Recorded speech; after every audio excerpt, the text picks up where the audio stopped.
All right, Adam, thank you. Let's take a look at today's coronavirus numbers across the Houston area. Sadly, 7 more people have died. That brings the total number to 283. There are more than 11,000 cases across the area. More than a third of those people have recovered. How does where you live and how much money you make or the color of your skin factor into testing positive for COVID-19? Jeremy Rogowski and KHU11 Investigates found some revealing trends for coronavirus hotspots. Race, poverty, and testing positive. Data reveals an interrelation hard to ignore. KHU 11 Investigates examined thousands of COVID-19 cases by zip code in Greater Houston. There's an average of 15 per 10,000 people. A closer look reveals in lower COVID areas, the poverty level is 14%. The median household income, about $77,000.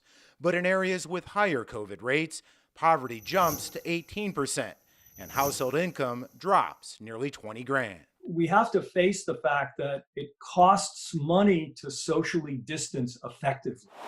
For instance, UT Health's Stephen Linder says poor people are less likely to get groceries curbside or delivered.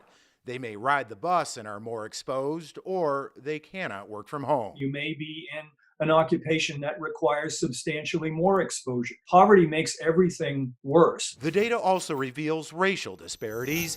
In zip codes with lower COVID rates, less than half of the people are Hispanic or Black. That jumps to 2/3 in zip codes with higher COVID rates. We hear this virus doesn't discriminate, yet we have these numbers. Well, we learned from Harvey that disasters do discriminate. Consider 3 hotspots for coronavirus cases. Zip codes 77021, 028, and 051 all have predominantly Black and Hispanic populations.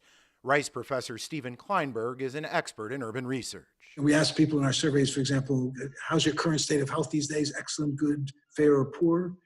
And African Americans, Latinos are twice as likely to say their current status of state of health is only fair or poor. Underlying health issues can mean more risk and ultimately more positive cases. Zip code level data can help public health officials to zero in on exactly where resources are needed most in the fight against coronavirus.